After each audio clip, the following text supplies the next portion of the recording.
नमस्कार। आज के इस वीकली आउटलुक में हम कमोडिटी का आउटलुक देखते हैं कि डेली चार्ट्स के ऊपर और क्या ऐसे फंडामेंटल्स रहे हैं जो अब तक मार्केट को इम्पैक्ट करता हुआ दिखाई दिया और अगले हफ्ते भी इम्पैक्ट करता हुआ दिखाई देगा। सबसे पहले अगर आज हम डैशबोर्ड की बात करें तो मॉर्निंग से ही हमने देखा कि इक्विटी मार्केट में दबाव कंटिन्यू बना हुआ है। विक्स कहीं ना कहीं 19.55 के करीब ट्रेड कर रहा है। वॉलिटिलिटी है बिकॉज ये हफ्ता इवेंटफुल होने वाला है। चाहे डोमेस्टिक मार्केट पे हम बात करें तो अडानी के स्टॉक्स के अपडेट्स आपके पास ऑलरेडी पहुंच चुके हैं, या बजट हो, और साथ में इंटरनेशनल में एफओएमसी मेंबर की स्पीच भी रहनी है। साथ में काफी की डेटास आने हैं यूएस से, यूरोप से, जो इम्पैक्ट करेंगे। कच्चा तेल ओपेक की मीट से पहले 80 का लेवल अच्छे से होल्ड कर रहा है। वहीं ब्रेंट भी लगभग 87 के करीब ट्रेड करता हुआ दिख रहा है। नेचुरल गैस में कोई भी रिलीफ नहीं आ रहा है। आज भी हम देख रहे हैं लगभग 6% की गिरावट दिखा रहा है, जो $2.60 के करीब ट्रेड कर रहा है। कॉटन के अंदर भी हमने स्लगिशनेस देखा। चाइना मार्केट जिस ढंग से क्लोज है, कहीं ना कहीं कॉटन पे दबाव बना हुआ है। कॉफी और शुगर दोनों में ही हमने एक तेजी बनते हुए देख पा रहे हैं। सोने और चांदी में भी मार्केट फ्लैट टू पॉजिटिव है। एफएमसी मीट से पहले कॉपर में थोड़ा बहुत गिरावट देखने मिल सकता है। वहीं अगर सोयाबीन, सोया ऑयल, कॉर्न, वीट की बात करें तो यहाँ पे हमने एक पॉजिटिव ट्रेड बनते हुए देख पा रहे हैं। डॉलर इंडेक्स जो 102 के ऊपर बिल्कुल सस्टेन नहीं कर पा रहा है, जिसकी वजह से यूरो स्टेबल है, लेकिन येन में हम एक गिरावट आते हुए देख पा रहे हैं। अब हम देखते हैं कि डेटा क्या है जो ये हफ्ते में इम्पैक्ट करेगा। तो सोमवार के सेशन में यूरो जोन से इंपोर्ट प्राइस और रिटेल सेल्स का डेटा रहेगा। वहीं मंगलवार की अगर बात करें तो यूरो जोन से भी काफी इंपॉर्टेंट डेटा है, बट सबसे इंपॉर्टेंट यूएस साइड से है, जहां पे हम देखेंगे चिकागो पीएमआई और कंज्यूमर कॉन्फिडेंस का डेटा आना है शाम को 8:15 से 8:30 के बीच में। बट बुधवार के सेशन में और ज्यादा इंपॉर्टेंट डेटा बन जाएगा, क्योंकि बुधवार को हम देखेंगे कि कहीं ना कहीं इंडियन मार्केट के अंदर बजट के आउटकम्स आने लग जाएंगे, जो डोमेस्टिक मार्केट को इम्पैक्ट करेगा, साथ में रुपए को इम्पैक्ट करेगा। वहीं ओपेक की और जेएमसीसी की मीट है जो कच्चे तेल को इम्पैक्ट करता हुआ दिखाई देगा। बेस मेटल के लिए ऑलरेडी हम देख रहे हैं कि मैन्युफैक्चरिंग का डेटा आना है यूरो जोन से। वहीं यूएस से भी अगर हम देखें तो ADP non farm employment change का डेटा रहना है। तो एक तरफ एडीपी नॉन फार्म का data, ISM manufacturing job opening का डेटा, ये सारे के सारे जो डेटा है ये बुधवार को पूरे ही मार्केट को इम्पैक्ट देता हुआ दिखाई देगा। वहीं थर्सडे मतलब अर्ली आवर्स में ही हम देखेंगे एफओएमसी के स्टेटमेंट, और फेडरल का रेट रहेगा जो 0.25 से रेट हाइक कर सकता है। एफओएमसी की प्रेस कॉन्फ्रेंस रहेगी। यूएस से जॉब कट का डेटा कहीं ना कहीं मार्केट को इम्पैक्ट करता हुआ दिखाई देगा। यूरो जोन से भी हम ईसीबी के प्रेस कॉन्फ्रेंस होते हुए देखेंगे। नेचुरल गैस की इन्वेंट्री देखेंगे। फ्राइडे अगेन यूएस से नॉन फार्म एम्प्लॉयमेंट चेंज और अनएम्प्लॉयमेंट रेट का डेटा रहना है। अब तक के परफॉर्मेंस की अगर हम बात करें तो कहीं ना कहीं सबसे पहले अगर हम सोने चांदी की बात करें तो बुलियन में हमने देखा एमसीएक्स गोल्डेक्स फ्लैट रहा है, जबकि सोने में 0.35% की तेजी रही है, जो लगभग मामूली फ्लैटिस पॉजिटिव रहा है। लेकिन चांदी के अंदर हमने पहले भी देखा है प्राइस 70,000 के ऊपर जा नहीं पा रहा है। वीक ऑन वीक की अगर बात करें तो बुलडेक्स में तो फ्रेश बाइंग दिखी है गोल्ड के चलते, बट चांदी में लॉन्ग लिक्विडेशन ये दर्शाता है कि कहीं ना कहीं गोल्ड सिल्वर रेशियो में तेजी बनी हुई है। गोल्ड सिल्वर रेशियो में जब भी तेजी बनती है तो सोने में तो हम तेजी देखते हैं, बट चांदी अंडर परफॉर्मिंग रहता है। वहीं अगर हम एनर्जी प्राइसेस की बात करें तो पूरे एनर्जी पैक के अंदर हमने गिरावट आती हुई देखी, जहां कच्चे तेल में लगभग 0.25% की गिरावट और नेचुरल गैस में लगभग 10% की गिरावट आती हुई देखी। टेक्निकली भी मार्केट में फ्रेश सेलिंग बना हुआ है। नेचुरल गैस में हो सकता है कि नई सपोर्ट 210-220 के बीच में मिलते हुआ दिखाई देगा, क्योंकि अगले हफ्ते डिमांड थोड़ी बहुत इंप्रूवमेंट होते हुए दिखाई दे रही है। बट कच्चे तेल में ट्रेंड पॉजिटिव ही रहना है। टेक्निकली जब तक प्राइजेस 6350 6350 का लेवल ब्रीच नहीं करता है, हाई पॉसिबिलिटी कि हम प्राइजेस के अंदर गेन कंटिन्यू बनते हुए देखें, जो हायर साइड के अंदर प्राइजेस 6750 से 6800 तक का लेवल देख सकते हैं। वहीं पूरे बेस मेटल पैक की बात करें तो कॉपर के अंदर हमने लगभग 1% की तेजी देखी है, जिंक के अंदर 1% की तेजी देखी है, एल्यूमिनियम 2% की तेजी दिखाता हुआ दिखाई दिया है, जबकि लेड 0.5% की गिरावट के साथ मार्केट 190 का जो लेवल टेस्ट किया था वो रिट्रेस करता हुआ दिखाई दिया है। तो ओवरऑल पूरे नॉन एग्री कमोडिटी के अंदर बात करें तो कहीं ना कहीं काफी मिक्स रहा है, जहाँ पे एनर्जी और बुलियन में दबाव था, जबकि बेस मेटल के अंदर डिस्पाइट चाइना क्रूज है प्राइजेस के अंदर हमने गेन बनते हुए देखा है। अब हम आ जाते हैं एग्री कमोडिटी की तरफ, जहाँ पे कैस्टर के अंदर हमने आधी परसेंट की गिरावट देखी है फ्रेश सेलिंग के चलते। वहीं मसालों के अंदर, हल्दी के अंदर 8% की गिरावट है, जीरे के अंदर 9% की गिरावट थी, धनिया के अंदर 6% की गिरावट, तो पूरे ही मसाले पैक के अंदर जबरदस्त गिरावट बनी हुई है। गवार कॉम्प्लेक्स के अंदर ही ऐसा कुछ हाल था, जहां 7% की गिरावट हमने गवार सीड में और 11% की गिरावट गवार गम में बनते हुए देखी है। मेंथा का भी हाल कुछ और ऐसा ही था, लेकिन कॉटन कॉम्प्लेक्स के अंदर कॉटन सीड, ऑयल केक और कपास, यहाँ पे हमने आधे आधे परसेंट की तेजी वीक ऑन वीक बनते हुए देखी। बट इन ऑल पूरे ही एग्री पैक के अंदर गिरावट थी। उसके मुख्य दो कारण थे। पहला है जिससे मार्जिन ट्रिगर हुआ था जीरे में और बड़ी गिरावट आई, तो इसकी वजह से कैस्केडिंग इफेक्ट हमने गवार में और बाकी कमोडिटीज में भी पड़ते हुए देखा है। वहीं इक्विटी मार्केट में भी जो भारी गिरावट थी, उसका भी नेगेटिव असर पूरे कमोडिटी पैक पे पड़ता हुआ दिखाई दिया, जिसके चलते सभी एग्री के अंदर लगभग हमने एक अच्छी खासी गिरावट मार्केट में बनते हुए देखी है। वहीं टॉप गेनर की अगर बात करें तो हमने बेस मेटल के अंदर एल्यूमिनियम, जिंक और कॉपर, यहाँ पे हमने अच्छी तेजी देखी। एग्री के अंदर कपास में स्टेबिलिटी बनते हुए देखी। बट वहीं दूसरी ओर गवार गम, जिसमें लगभग 11.5% की गिरावट, नेचुरल गैस में 10% की गिरावट, जीरे में लगभग 10% की गिरावट और टर्मरिक में भी लगभग 8% की गिरावट हमने बनते हुए देखी। देखिए, मसालों की अगर हम बात करते हैं, सबसे पहले तो यहाँ पे हमने देखा कि टर्मरिक में सप्लाई अच्छी है, कैरी ओवर स्टॉक अच्छा है, जिसकी वजह से कंटिन्यू गिरावट बनी हुई है। जीरे के अंदर मार्जिन एडिशनल लगने की वजह से और साथ में थोड़े बहुत यील्ड इंप्रूवमेंट के चलते प्राइजेस में गिरावट आई। धनिया नो डाउट पहले से ही मार्केट में गिरावट का रुख कंटिन्यू बना हुआ था क्रॉप साइज को देखते हुए। अब आगे देखना है कि जो रिसेंट बरसाती हुई है, इसकी वजह से मार्केट के अंदर कितना मार्केट को पैनिक करता है, बिकॉज ऑलरेडी चीजें डिस्काउंट हो चुकी है। अगर यील्ड में कहीं ना कहीं गिरावट अगर वापस देखने मिलती है, तो मे भी पॉसिबल है कि प्राइस को सपोर्ट वापस मिले। अब हम देखते हैं चार्टिकली मार्केट क्या दिखाता है। तो रैंडम चार्ट हमने पहले लिया है गोल्ड का। इंटरनेशनल में गोल्ड डॉलर की अगर बात करें तो 1925 से 1940 के बीच में मार्केट कहीं ना कहीं रिट्रेसमेंट लेता हुआ दिख रहा है। नो डाउट अगर मार्केट ये लेवल ब्रीच नहीं होता है, तो पॉसिबल है 1970 तक का भी लेवल दिखा दे, क्योंकि अभी भी इचिमिको क्लाउड ग्रीन में बना हुआ है। 200 मूविंग एवरेज के ऊपर प्राइस अच्छे से होल्ड कर रही है। वॉलिटिलिटी आने वाली है और यहाँ पे मैकडी देखेंगे तो थोड़ा बहुत एक नेगेटिव दिखाई दे रहा है।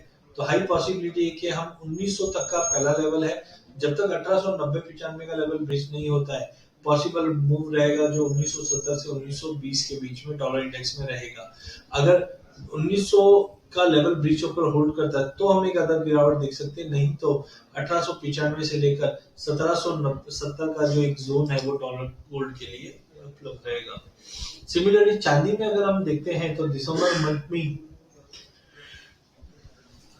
लगभग $24 का भाव हमने आते हुए देखा। सिंस देन अगर बात करें तो मार्केट $24.5 के ऊपर सस्टेन बिल्कुल नहीं कर पा रहा है और एक दायरे में ही ट्रेड कर रहा है। इचिमिको क्लाउड ग्रीन जरूर है, बट 200 मूविंग एवरेज जो है वो लगभग 2160 के करीब आ रहा है। तो कहीं ना कहीं एक पुलबैक पॉसिबल हमें दिखता है कि चांदी के अंदर लगभग 21 साढ़े $21 तक का एक पुलबैक पॉसिबल है नई तेजी से पहले। बट हाँ, लॉन्ग टर्म अभी भी स्ट्रेंथ पॉजिटिव है, बिकॉज हमने अगस्त, सितंबर, अक्टूबर में ट्रिपल बॉटम बनते हुए देखा, उसके बाद ये बड़ा जब देखा है। तो नई तरीके के लिए 24.5 का लेवल तोड़कर 26 तक का भी लेवल देखने मिल जाए, बट 24.5 का लेवल तोड़ना एज ऑफ नो चांदी के लिए थोड़ा मुश्किल दिखाई दे रहा है।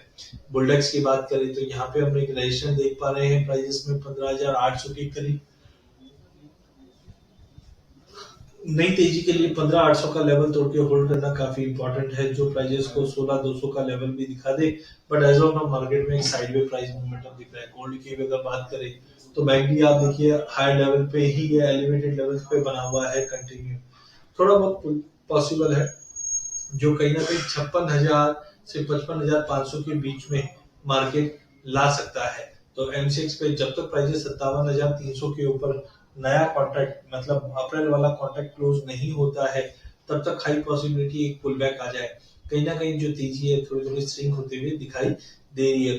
कॉशियस रही है, बट हाँ, एक बार प्राइजेस 56,000 का लेवल तोड़ता है, देन डेफिनेटली एक प्रॉफिट बुकिंग हिट हो सकती है। चांदी का ये हमने वीकली चार्ट लिया है, यहाँ पे आप देखिए राउंडिंग बॉटम फॉर्मेशन हुआ है 51,857 का लो लगाकर नेक लाइन तक प्राइजेस पहुंच चुके हैं, बट उसके ऊपर सस्टेन नहीं कर पा रहा है प्राइजेस। तो नई तेजी के लिए वी नीड के 72,000 से लेकर 78,000 के बीच का ये बड़ा जो एक रेंज बना हुआ है 2020 से, जब तक ये लेवल ब्रीच नहीं होता है हाई पॉसिबिलिटी कि हम इसी रेंज में ट्रेड करेंगे। पर टेक्निकली एक पुल बैक पॉसिबल है जो इचिबी को क्लाउड तक दिखा दे या चार्ट के पैटर्न तक आ जाए जो 61,800 तक का है। बट हम मानते हैं कि 65 65.5 का भी लेवल मिलता है तो वो एक अच्छा पॉइंट बन जाएगा लेने के लिए। तो टाइमिंग सोने चांदी में लॉन्ग पोजीशन से बचे, पुल बैक पे ही हम लेके चलेंगे। कुछ चार्ट पे पैटर्न्स बने हैं वीकली पे, उस पे आपको ध्यान देना चाहिए। जैसे चांदी है, चांदी का एक डेली चार्ट है जहाँ पे हार्मोनिक पैटर्न बना हुआ है और 71,120 का रिसेंट रेजिस्टेंस बन गया है। तो अनलेस अनटिल 71,000 माफ कीजिए 71,200 के ऊपर जब तक चांदी का वीकली क्लोज नहीं आता है, हम एक रिट्रेसमेंट देख सकते हैं जो 61.80% तक का है, जो लगभग 64,200 का लेवल बनेगा। तो एज ऑफ नाउ हमें लगता है जब तक 71,000 के ऊपर प्राइजेस होल्ड नहीं करता है, हाई पॉसिबिलिटी है कि हम प्राइजेस में एक पुल बैक देख पाए जो कहीं ना कहीं 64,200 तक का लेवल बनता है। ऐसा ही कुछ हाल लेड का है। लेड में हमने पहले भी कहा था कि 192 193 के जो जोन है लेड के लिए काफी इंपॉर्टेंट है। अनलेस अनटिल ये लेवल ब्रीच नहीं होता है, प्राइसेस एक रेंज में रहेंगे और डाउनसाइड दिखा सकता है। और आप पिछले एक हफ्ते से देखेंगे कि प्राइसेस ने 190 का लेवल जो छुआ था वहां से कंटिन्यू एक करेक्शन मोड में बना हुआ है। नई तेजी के लिए 175 का लेवल 195 का लेवल तोड़ के होल्ड करता है तो नई तेजी बनेगी।